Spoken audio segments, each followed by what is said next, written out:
কি বিষয়টা দেখো, একটা জিনিস খেয়াল করো, মানুষের ঘরে কম বেশি সামান্য স্বর্ণ থাকে। এই স্বর্ণটা সবাই ব্যবহার করে না, আর যথাযথা ফিরে দেয় না। যার তার মর্যাদা তাকে রাখা উচিত। কলিমা নিয়ে বহু আলোচনা এখানে হয়, কিন্তু মাইকে করে না, করলেও তার ইশারা ইঙ্গিত থাকে। তো তোমরা যারা দরবারের যদি কলিমা বসতেছ, তো আমার সামনে বসে বহু আলোচনা হয়, আমি আলোচনা করব। আর যে অংশগুলি বলার মতো, কলিমা নিয়ে তো আলোচনা করা যায়, ঘন্টার ঘন্টায় করা যায়, কিন্তু সেগুলি কলিমার হাকিকতের আলোকে করা হয়। কথা বলছো? যেমন আমি যদি এখন বলি তুমি আল্লাহ খোদা বাদ দাও, কেমন লাগবো? হ্যাঁ, একা দাও না? ওরে সাইরা দিয়া আল্লাহর কাম, আগে কর তোর নিজের কাম, পূর্ণ হবে মনস কাম, চিনবি পড়ুয়ারে, কারে থিয়া কার বন্দেগি করছ রে সংসারে মানুষ। এই যে কথাটা বললাম 3 নম্বর খণ্ডে গানটা, দেখো এটা যখন আম খাস সমাজের মধ্যে চলে যায়, এখন তো ইউটিউবের যুগ, মোল্লারা গেলেও কেউ কেউ প্রশংসা করব। ইউটিউবের আলোচনাগুলো এরকমই হয়, কেউ প্রশংসা করে, কেউ সমালোচনা করে। এই মারফতের বিষয়টা আসলে ইউটিউবে যাওয়া ঠিক না। এটা একটা দেশ, তাতে করে সেই জিনিসটা মর্যাদা কর্ম সাধনা আর থাকে না। যে জিনিসটা অহরহই সহজে পাওয়া যায় তার প্রতি কারো গুরুত্ব থাকে না। তুমি মাছের দোকানে গিয়ে দেখো, ফুটপাতে কাপড়ের দোকানে গিয়ে দেখো, হ্যাঁ, কাপড় দেখা ফাঁক পাওয়া যায় না, এত লোক। কিন্তু বাইতুল মুকাররমে গিয়ে তুমি স্বর্ণের দোকানে ঢুকো, কোন কোন দোকানে কাস্টমার আছে দিয়ে একটা, কোনোটা নাই। ওটা কেনার কিন্তু সবার সাধ্য নাই। তা রাসূলের কালাম হলো কাল্লিমুন্না সালা কাদরে কি উখলিহীন, যার যেরকম জ্ঞান তার সাথে ওরকম কথা। কলিমা নিয়ে অনেক সময় বয়াতিরা অনেক কিছু বলে, খারাপ বলতেছে না, কিন্তু আগে আমি বলছি, বহুবার বলছি যে আল্লাহকে চিনা দিলে তুমি আল্লাহকে বিশ্বাস করতে পারবে না। আল্লাহকে চিনা দিলে আল্লাহকে বিশ্বাস করা পৃথিবীর মধ্যে সবচেয়ে কঠিন কাজ হয়ে দাঁড়াবে। কাজেই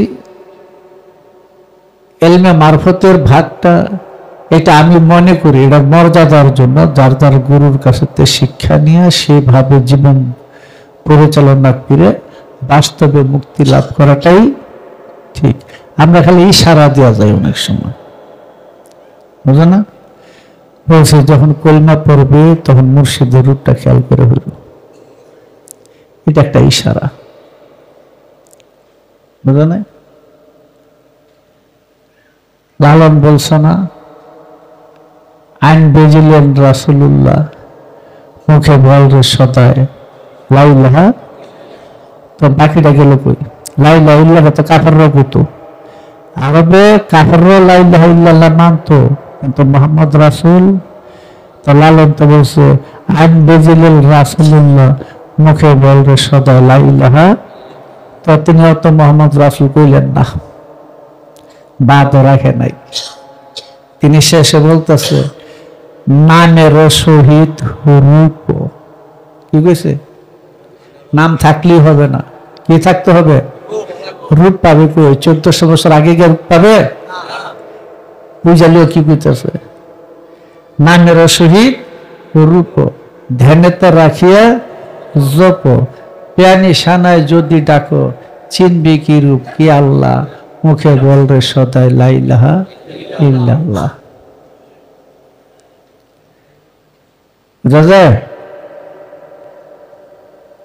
কলিমা মুর্শিদকে দেখলে কলিমা দেখার আর বাদ রইল না, নামাজের বাদ রইল না, হজ জাকাতের কিছু বাদ রইল না। তো বলছি তোমরা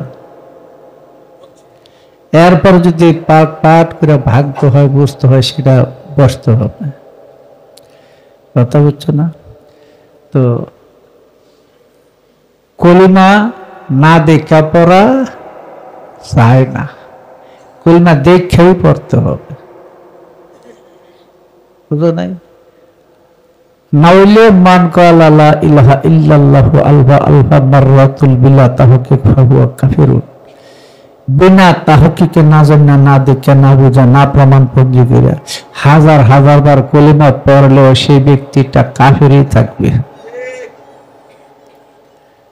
বুঝে কি গেছে? বিভিন্ন কিতাব থেকে সংগ্রহ করে একটা কিতাব লেখছে, নাম তার হাদিসে কুরসি। তার প্রথম হাদিসটাই হলো আল্লাহ পাক বলেন লা ইলাহা ইল্লাল্লাহ আমার দুর্গ, যে এই দুর্গে প্রবেশ করছে সে নিরাপদ, মুক্তি হয়ে গেছে। বুখারী ৪th খণ্ডের মধ্যে জাবের আবু যর গিফারী থেকে বর্ণিত হাদিসটা অনেক কঠিন, অনেক কিছু কিন্তু বুঝার কারণে সমস্যা হয়। বলছে কি, রাসূল একদিন হযরত আবু যর গিফারীকে বলতেছে, আবু যর গিফারী একবার কলিমা পড়লে সে ব্যক্তি বেহেশতি। হুজুর যদি চুরি করে জি না করে বেহেশতি। ইয়া রাসূলুল্লাহ যদি চুরি করে জি না করে বেহেশতি। ইয়া রাসূলুল্লাহ যদি চুরি করে জি না করে বেহেশতি। তুমি আবু যর গিফারী পছন্দ করার না করো। অন্য হাদিস আছে আবু যর গিফারীর নাক কাটা গেলেও, হ্যাঁ কেমন কথা বললো, চুরি করুক জি না করুক, হ্যাঁ এটি যখন বলতে যায় ব্যাংকের সময় অন্যরকমের হয়ে যায়। তবু জিনা কথাটা যখন মাথা ঢুকিয়ে গেছে হাদিস দ্বারা, জিনার কোন জিনা খারাপ, মানে এইটাও তো একটা সমস্যা। ওই এই যে কোন জিনা আর কোন জিনা একটা যায় একটা না যায় এরম হয়ে যেতেছে, বিষয়টা এরম হয়ে যেতেছে না। আসলে আমি অন্য একটা বিষয় বলবো, যেহেতু এটা মাথা তাইছে। মেশকাতে প্রথম খণ্ড 35 নম্বর হাদিস হযরত আবু হুরায়রা থেকে বর্ণিত। তিনি রাসূল পাক সাল্লাল্লাহু আলাইহি ওয়াসাল্লাম বলছেন, অনেক বড় হাদিস, আমি মূল কথাটা বলি। রাসূল সাল্লাল্লাহু আলাইহি ওয়াসাল্লাম বলছেন যে একবার কলিমা পড়বে সে ব্যক্তি জান্নাতি। এই কথা বলার পরে হযরত উমর হযরত আবু হুরায়রা অনেক মারছেন, এই কথাটা প্রতিবাদ করছেন, না বলা যাবে না। কেন বলা যাবে না? রাসূলের কাছে গেলেন, কি আবু হুরায়রা কান্না করছে কেন? উমরে মারছে, এই কথা বলছে দেখে। কেন মারছো? কলিমা পড়ে যে সবাই বেহেশত জায়গায়, তাহলে তো নামাজ রোজা কেউ করবে না। রাসূল তার এই বেয়াদবি দেখে তাজ্জব হয়ে গেলেন, বললেন ওমর ঠিক আছে নামাজ পড়তে দাও। তাহলে ওই কলিমাটা কেমন ছিল যে একবার পড়লি জান্নাতি হয়ে যাব। লা ইলাহা ইল্লাল্লাহু মুহাম্মাদুর রাসূলুল্লাহ সাল্লাল্লাহু তাআলা আলাইহি ওয়াসাল্লাম। না, সেই কলিমাকে চিনছে, সেই কলিমাকে দেখছে, সেই কলিমার নকশা দিল অঙ্কন করে রাখছে, সে মানুষটা জান্নাত। বুঝে কি বেশি?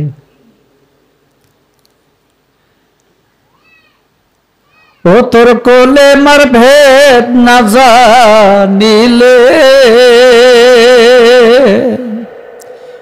মন্তর বৃথাই পড়া সার, ওই কলিমা পড়িলে হাজার তবু বান্দা হবে গুনাহগার।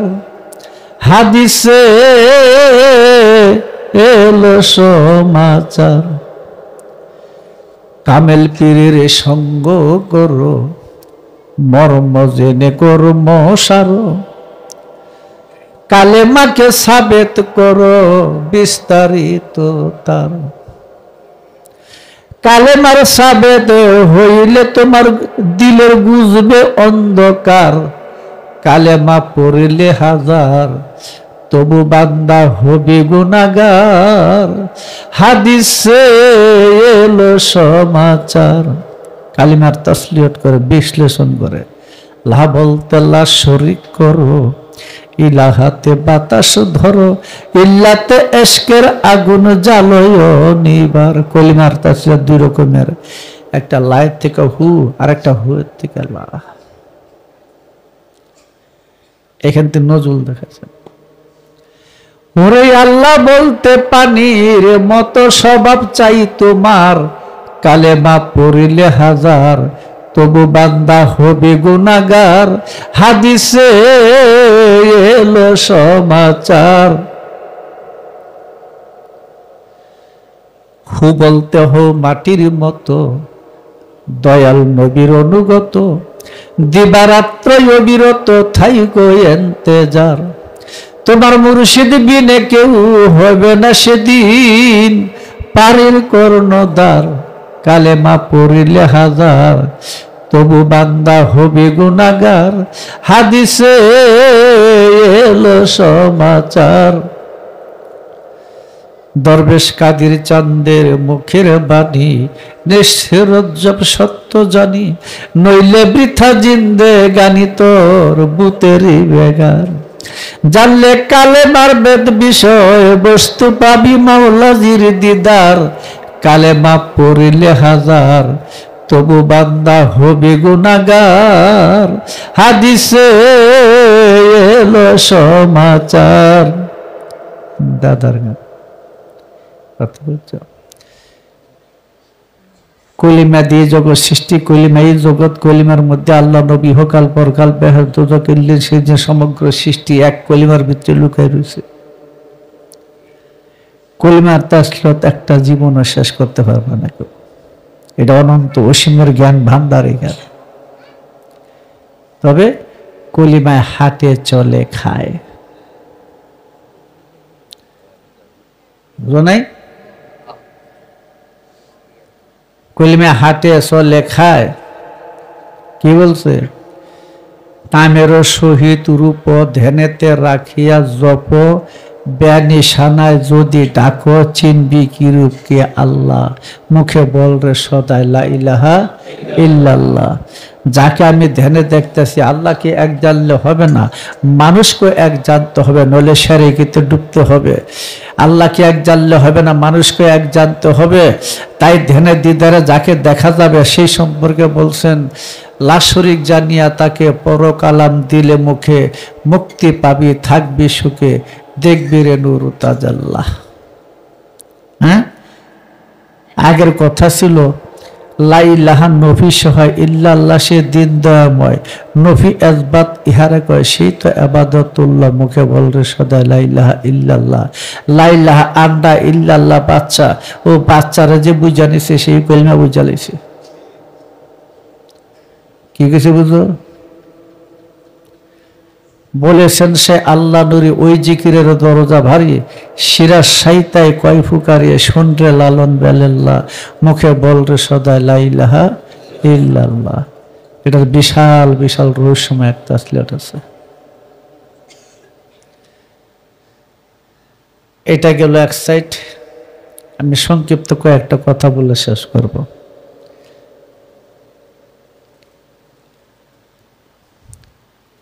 সম্ভবত সূরা বনী ইসরাইল 32 নম্বর আয়াত, ওয়ালা তাকরাবুজ জিনা ইন্নাহু কানজ ফাহিশাতান সাআ সাবিলাত ওয়া সাআ সাবিলাত। আছে সূরা বনী ইসরাইলের 32। ওয়া তাকরাবুজ জিনা, এবং তোমরা জিনার নিকটবর্তীও হইও না। ইন্নাহু, নিশ্চয়ই ইহা, কান ফাহিশাতান, অশ্লীল কর্ম, ওয়াসা সাবিলান, এবং বন্ধ পথ। সূরা মুমতাহিনা 13-তে বলা হয়েছে জারজের অনুসরণ করা নিষেধ। বুঝছো? ধরে রাখো। কোরআন বলছে প্রত্যেকটা শিশু মুসলমান হয়ে জন্মগ্রহণ করে, বুঝা না? বড় হইয়া যার যার মাতা পিতার ধর্ম গ্রহণ করে, নাকি? ওদিকে গেলাম না। প্রত্যেকটা শিশু মুসলমান হইয়া জন্মগ্রহণ করে।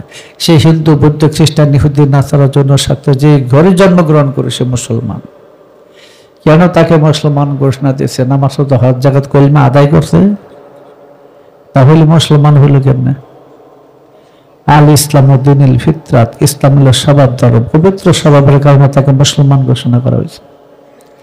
আমাদের মধ্যে এখন এটা আছে?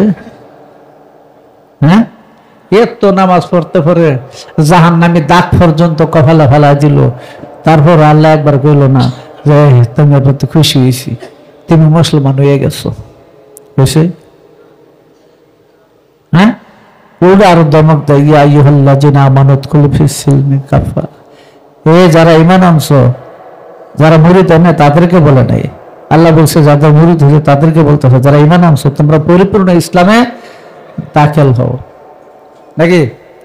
দাখিল হইতে গেলে কি লাগবে? ওয়ালা তাত্তাবিউ খুতুওয়াতিশ শাইতান, এবং তোমরা শয়তানের পথ অনুসরণ করো না, নাকি? তাহলে বুঝা গেল শয়তানের পথ অনুসরণ করলে ইসলামে দাখিল হওয়া যাবে না। আর যদি শয়তানের পথ অনুসরণ না করি, ত্যাগ করি, তাহলে পরিপূর্ণ ইসলামে দাখিল হওয়া যাবে। এখন আমরা কার বান্দা? হ্যাঁ, আমরা কি এখনো মুসলমান, ইসলামে দাখিল হয়েছি? কোরআন কিন্তু বলছে প্রত্যেকটা শিশু মুসলমান যে ঘরে জন্মগ্রহণ করুক কিন্তু বড় হইয়া যার তার মাতা পিতার ধর্ম গ্রহণ করে, এটা না? আচ্ছা, প্রত্যেকটা শিশু যদি মুসলমান কোরআনে কইয়া থাকে, তাহলে ওই মানুষটা যদি বিয়ের আগে হয় তাহলে আমরা কি বলবো? কোরআনে তো বলছে মুসলমান, আল্লাহর পক্ষে গেলাম না বিরুদ্ধে গেলাম? হ্যাঁ, বোঝা যায় কি কই? হ্যাঁ, ওই সন্তানটা মৌলবীদের ভাষায়, আলেম ওলামাদের ভাষায়, সেই বিয়ের আগে জন্ম নেওয়া সন্তানটা যদি কোরআনে হাফেজ হয়, তার পিছনে নামাজের ইক্তেদা করা যাবে, তার পিছনে নামাজ আদায় করা যাবে, তাদের ফতোয়ায় বলতেছে। হ্যাঁ, তাহলে এই যে বিয়ের আগে সন্তান হলো, আমরা বলি তাকে জারজ, আল্লাহ কয় তার মুসলমান, আমরা না কোনটা মানবো? যদি আল্লাহর পথের বিপরীত করি কেমন হইব? কোরআনে এগুলোর জারজ বলে নাই। ওয়ালা তাকরাবুস জিনা, এবং তোমরা জিনার নিকটবর্তী হইও না। হ্যাঁ, ইন্নাহু কান ফাহিশাতান, নিশ্চয়ই ইহা অশ্লীল কর্ম, ওয়া সাআ সাবিলা, এবং এটা একটা মন্দ পথ। আবার মুমতাহিনা বলে দিছে যার অনুসরণ করা যাইব না, তাহলে বুঝতে হবে মাওলানা সাহেব জারজ কিনা, ফির সাহেব জারজ কিনা। হ্যাঁ, জারজ কেমনে হয়? মানবাত্মার মানব দেহে পশু আত্মা যার জায়গা রয়েছে, ভিতর বাহিরে মিল আছে। পশু আত্মার রূহে হায়ানের অসংখ্য রূপ নকশা, তার কোনো পিতার ঠিক নাই। যে মানুষটা মানবাত্মার মানব দেহের মধ্যে পশু আত্মা লালন পালন করতেছে, সেই মানুষটা জারজ, সে জিনা করছে। এবার দেখো তো কয়টা জিনাকারী আছে সমাজে? হ্যাঁ, এই জিনার কারণে তার কি হবে? মানব সুরতটা বদল হয়ে যাবে, পশুর সুরতে চলে যাবে। হ্যাঁ, তাহলে যে মানুষটা বাহিরে মানব রূপ, ভিতরে পশুর স্বভাব, পশুত্বের ভরা, সে মানুষের অনুসরণ করা যাবে? ওইটা তো জুব্বার ভিতরে একটা শয়তান, দেহ নামক জুব্বার ভিতরে একটা শয়তান বাস করে থাকতো। ওই মানুষটাকে জারজ বলে। কাজী বিশেষ একটা অবস্থায় প্রত্যেকটা মানুষ জারজ। এটা কোনো গালি না, জারজ কোনো গালি না। একটা পর্যায়ে এসে আমরা এটা এই জায়গায় ঢুকে যাই, একটা হ্যাঁ একটা প্রক্রিয়া এখানে আসলে আমরা এই জায়গাটা ঢুকে যাই। ঠিক আছে, এটাকে কেউ গন্ধম বলে, কেউ জাহান্নামও বলে, বুঝা যায়? তো এই জায়গাটার মধ্যে আইসা প্রত্যেকটা মানুষই জিনা করছে। জিনা মানে যার পিতার ঠিকানা নাই, পশু আত্মার কোনো পিতার ঠিকানা নাই, অসংখ্য রুহে হায়ানির কিছু কিছু বলদ আছে, এগুলো তো বুঝে না, রুহে হায়ানি, রুহে ইনসানি। যাক, ওদিকে যাব।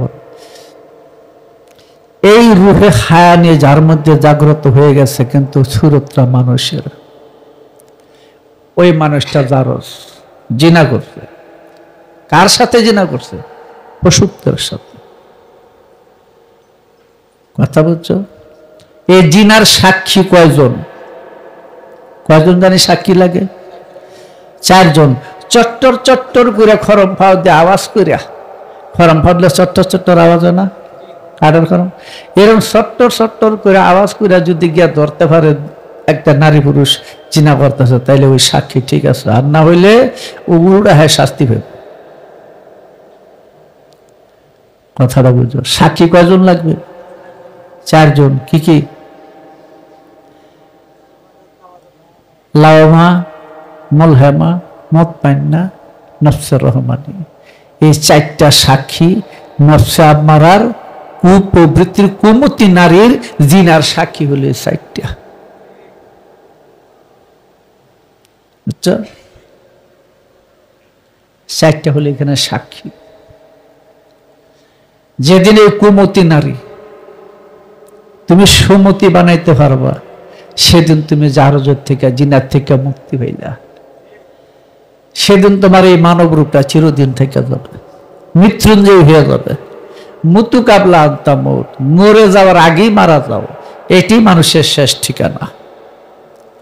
মৃত্যুর আগেই মৃত্যুবরণ করা, অর্থাৎ আমিত্য ভাগ্য সরল দেশে চলে যাওয়ার নামে হইল তুমি মুক্তি পাইলা। বুঝো না? কাজে জিনার থেকে যে রক্ষা পায় নাই, তার এই সুরত সেকেল কিচ্ছু থাকবে না। তাই বলছে ওয়ালা তাকরাবুস জিনা, এবং জিনার নিকটবর্তীও হইও না। ইন্নাহু কান ফাহিশাতান ওয়া সাবিলা, নিশ্চয়ই ইহা ফাহিশা, অশ্লীল কাজ এবং মন্দ পথ। এখন নিজের বিবেককে একটু জিজ্ঞাসা করো, তুমি কোন দরজায় আছো? জিনাদারদের ভিতরে আছো, না এটার থেকে বাড়িতে পারতেছো, নাকি চিনছো, নাকি সাধনা করে বাড়ি হওয়ার চেষ্টা করতেছো? যদি জিনাদারজ নাই চিনো, তুমি কেমনে বাড়িবা? যে সাপ আর রশি চিনে না, হের সামনে সাপ দিলি কি আর রশি দিলি কি? একটাই তো মনে করবো। যদি বুঝতে পারতো এটা সাপ, তাইলে কি আর দাঁড়ায় থাকতো? ভয়ে দৌড়াইতো। তো জিনা কাকে বলে আর জারজ কাকে বলে? যিনি জিনা করে তার যা ফলাফল সব হলো জারজ। জারজের কোনো সুরত নাই, এই মানব সুরত থাকবে না ওই জায়গা। বোঝা যায় কি বেশি? হ্যাঁ, আমি যে কথাগুলি বলি তোমাদের জন্য বলি, আমি কিন্তু ইউটিউবে দেওয়ার জন্য বলি না। তোমরা এখন নিজের মনকে, বিবেককে জিজ্ঞাসা করো, তোমরা কি আসলে জিনা করো কিনা, জিনা করছো কিনা। বুঝো নাই? কোনো কিতাব দলিল পত্র পৃথিবীতে লাগবে না। আমি যে কথাটা বলছি এটাই যে তোমার মনকে জিজ্ঞাসা, বিবেককে জিজ্ঞাসা করো তুমি জিনা করছো কিনা, জারজ কিনা। যদি এটা হয়ে থাকে, জিনা জারজ তো প্রত্যেকটা মানুষই স্তরটা অতিক্রম করতে হয়। যদি এটা অবশ্যই থেকে থাকে, থাকবে তো মানুষ মাত্রই আছে, তাহলে এটার থেকে কি করে বের হওয়া যায় এই চেষ্টাটা খুব দ্রুত করতে হবে। না হলে অতি দ্রুতই এই দেহ ভেঙে গেলে সেদিন মানব সুরতরা আর থাকবে না, বুঝছেন না? অনেকে বলে ইসলামে পুনর্জন্ম নাই। আমি যদি কই ইসলামের মধ্যে সূর্য আকাশে নাই, বলবো সূর্য আকাশের সূর্য এটা কি ইসলাম ধর্মের, হিন্দু ধর্মের, খ্রিস্টান ধর্মের, বৌদ্ধ ধর্মের? এটা একটা বোকামি। পুনর্জন্ম ইসলামে নাই, কোন ধর্মে আছে? ধর্ম কি আবার আলাদা নাকি? ধর্ম একটাই, ও বোকায় বুঝে না, ধর্ম একটাই। কথা বলছো? যদি পুনর্জন্ম না হয় তো দাউদ নবীর পান উঠল কেমনে? 24 জন নবীর চেহারা বড় পশুর চেহারা হয়ে গেল কেমনে? হ্যাঁ, কোরআনে কেন বনি 97তে বলছে মুখ বধির হয়ে উঠবে, অন্ধ হয়ে উঠবে, হ্যাঁ, ঊর্ধ্বমুখী হয়ে উঠবে, নিম্নমুখী হয়ে উঠবে।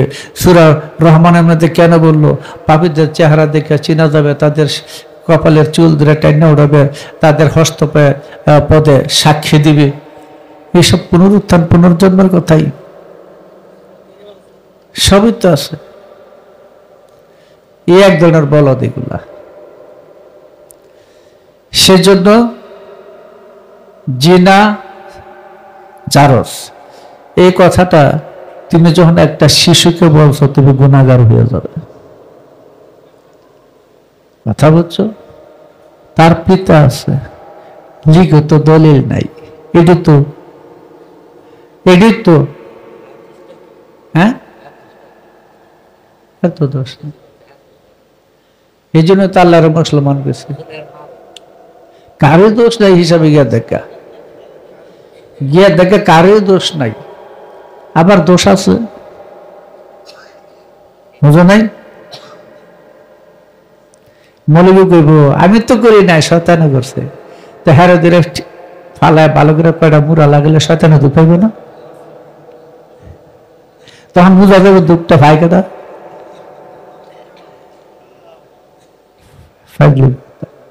তা যাই হোক, এই জিনা জারজ কথাটা আমাদের সমাজে প্রচার আছে যেভাবে, এটা ঠিক না।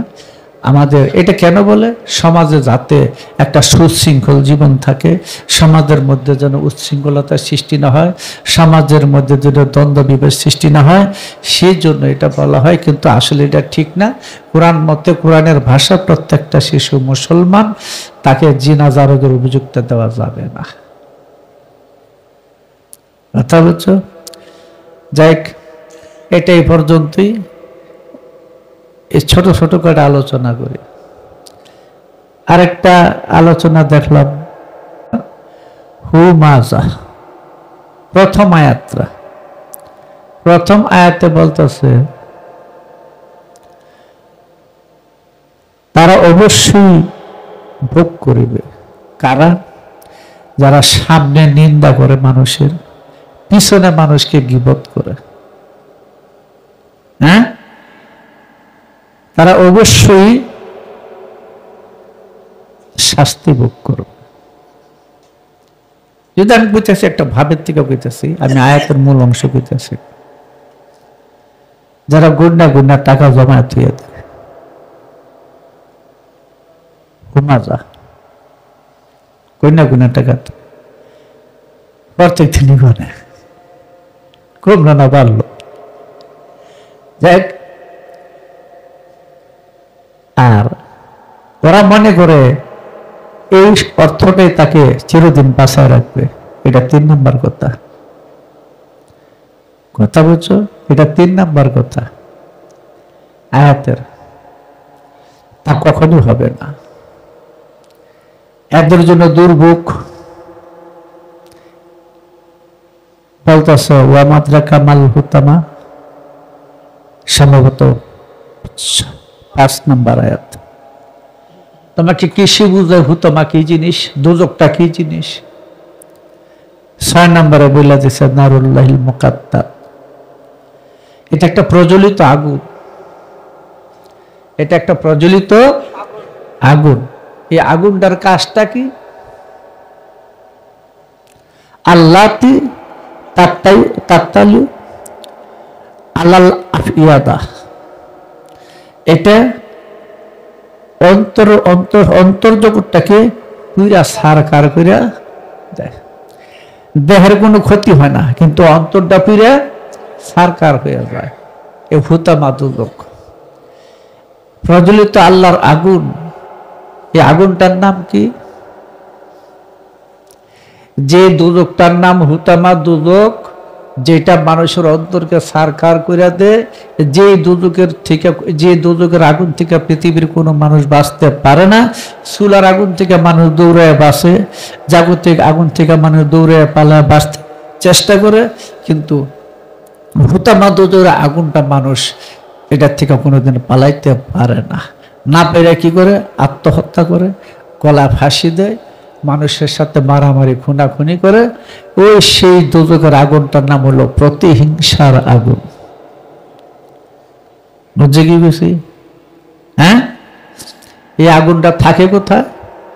অন্তর্জগৎ। অন্তরটা পুরা সারকার করে যায়। যারা হিংসা, প্রতিহিংসা, যারা অহংকারী, এদের অন্তরটা কিন্তু শান্তিতে থাকে না, থাকে অশান্তির আগুন সে অন্তরের ভিতরে জ্বলতে থাকে, তাই না? ওই সেই অশান্তির আগুনটাকে তারা বাস্তবায়ন করার জন্য আত্মহত্যা করে, ফাঁসি দেয়, খুনাখুনি করে, মানুষ মারামারি করে না?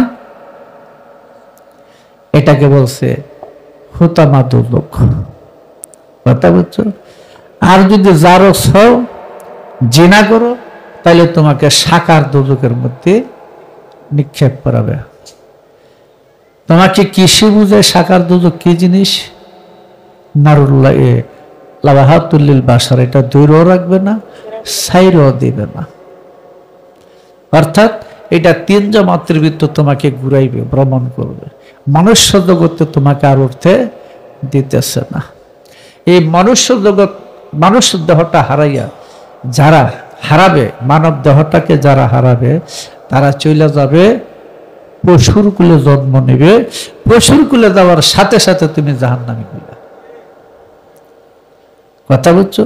এটা তোমার আমার প্রত্যেকের খাসিয়ত অনুসারে এই দুজক সুরত বদল হবে, পরিবর্তন হবে, দূরও রাখবে না, সাইরেও দেবে না।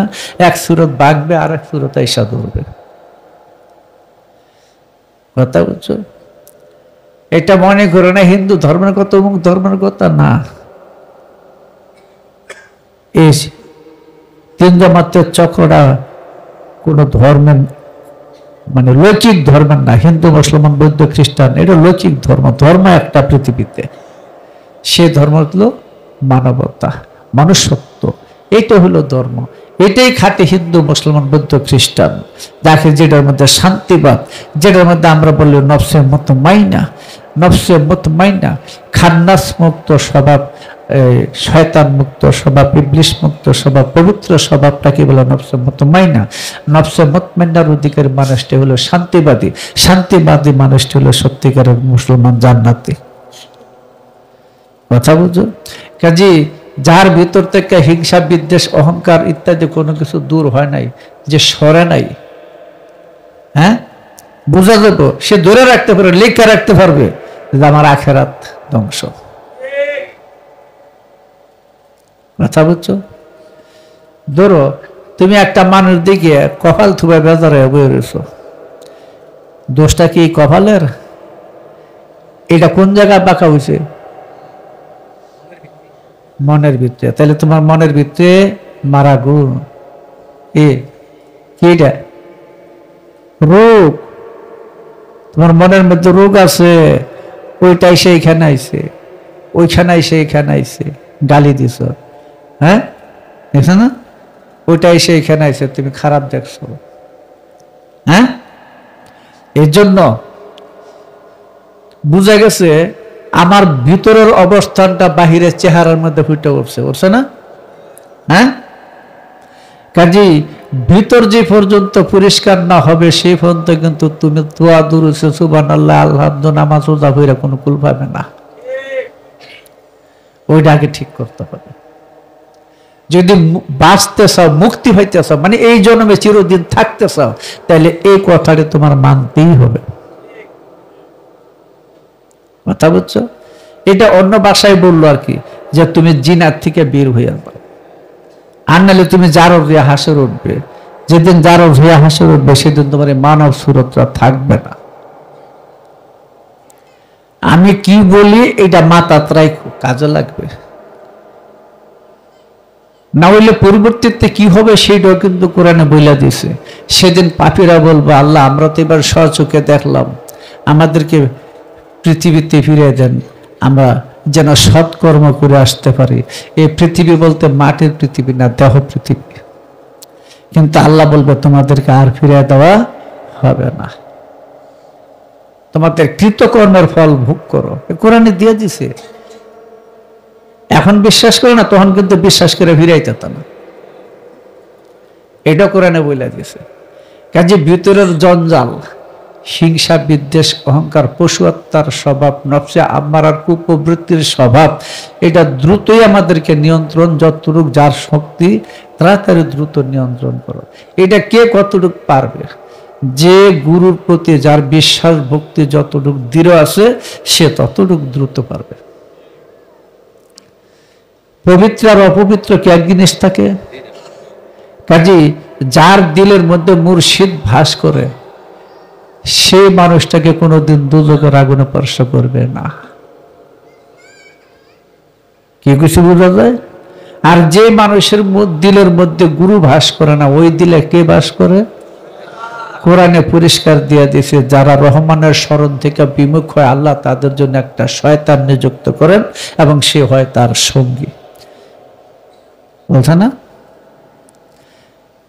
কাজে যদি বাঁচতে চাও, জিনাজার থেকে বাঁচতে চাও, এই হুতামা দোজক থেকে বাঁচতে চাও, সাকার দোজক থেকে বসতে চাও, লাজা হুতামা দোজক থেকে বাঁচতে চাও, তাহলে মুর্শিদকে তোমার দিল আশ্রমের মধ্যে বিশ্রামে রাখো, বসাও। দিল মসজিদের ভিতরে বসাও, দিল মন্দির মন মন্দিরের ভিতরে বসাও, দিল মসজিদের ভিতরে বসাও। এক কথাই মন্দির গুলো মনে করো না একটা মূর্তি বসিয়ে দিছ না, প্রত্যেকের মনের মধ্যে, মন মন্দিরের মধ্যেই মূর্তি আছে। সেই মূর্তিগুলো হলো পশু আত্মার পশুত্বের স্বভাব। কতটা বলবো? হিংসা বিদ্বেষ অহংকার অন্যায় অত্যাচার জুলুম কুটনামি গীবত বদনামি যত আছে, যেটার জন্য তোমার ভিতর অশান্তি সৃষ্টি হয়ে রয়েছে। কথা বলছো? এটা একমাত্র বলার অধিকার গুরুর, আর কারো জবান যেন না খোলে।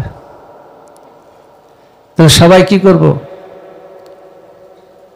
চোখ থুইয়া চোখে দেখে না, কান থুইয়া কানে শোনে না, মুখ থুইয়া যার কথা নাই সে হইয়া আছে মানুষ রতন, সব থুইয়া যার কিছু নাই সে হয়েছে মানুষ রতন।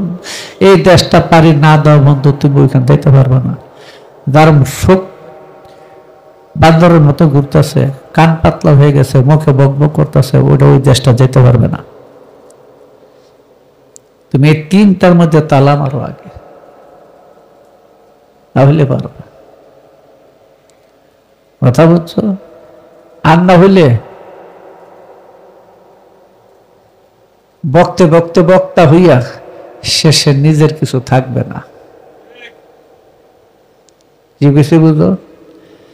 যা বলো তা তুমি পারো কিনা, বা চেষ্টা করতেছো কিনা।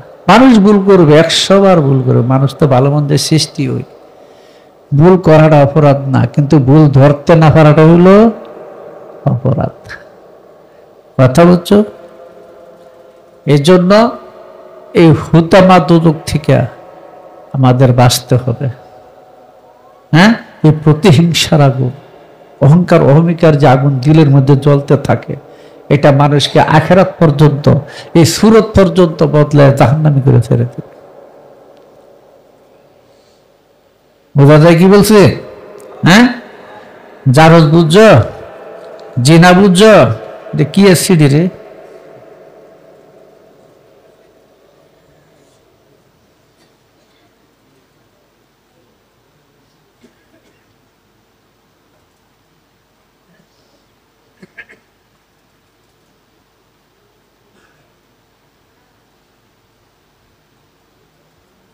ওইটা কইতাম না, তোর সিডি ভরতে ভরতে আমার অনেক সময় জায়গা,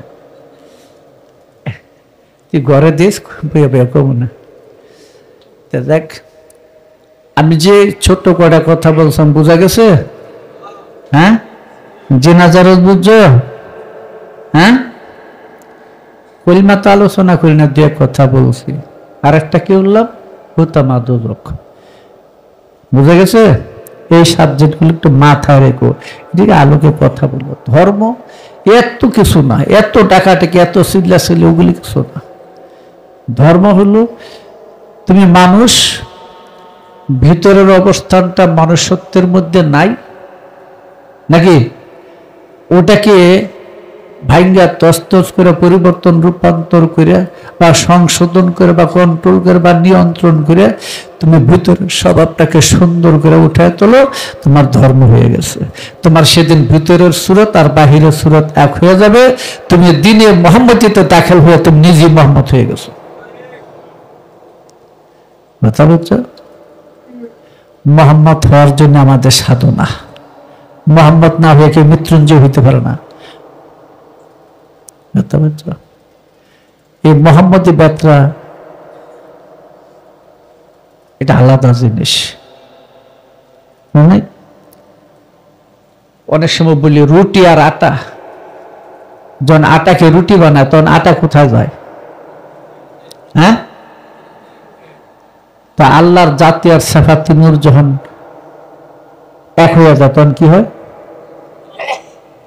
মুহাম্মদ হয়। বুঝছো না? জাত পাক আল্লাহ, সিফাত পাক আল্লাহ। এর জন্য অনেকে রুহুকে আল্লাহ কয়। আল্লাহ সিফাতে নাম আছে তো, আছে না? রহিম, করিম, সাত্তার, জব্বার, হাইয়ুন, আলিমুন, কাদিরুন, সামিউন, মুসলিম, আছে না? আল্লাহর নাম না? আল্লাহর নাম না, জাতি নাম না, সিফাতি নাম। রুহ সিফাতি নাম, জাত মিশ্রিত। তো জাতে থাকলে এক নাম, আর সিফাতে গেলে আর এক নাম। বুঝলেন? কাজী মুহাম্মদের সত্তাটা জাত আর সিফাতে। লা ইলাহা জাত জগৎ ইল্লাল্লাহ সিফাত জগৎ। তের সমষ্টিতে মুহাম্মদ ও রাসূল আল্লাহ। আল্লাহ জাতে, মুহাম্মদ রাসূল সিফাতে, মুহাম্মদ জাত সিফাতে। বোঝা যায়? হ্যাঁ, মুহাম্মদ পাত্র, দেখার জিনিস, মূল ভিত্তি, বাস্তব। কাজে মান রায়নি ফাকাত আল হক, যে আমাকে দেখছে সে আল্লাহকে দেখছে, হককে দেখছে, সত্যই দেখছে, বাস্তবে দেখছে, বর্তমানে দেখছে। রাসূল বললেন। যাক, আজকাল আলোচনা করে রাত্র হয়ে যেতেছে অনেক। আল্লাহুম্মা সাল্লি আলা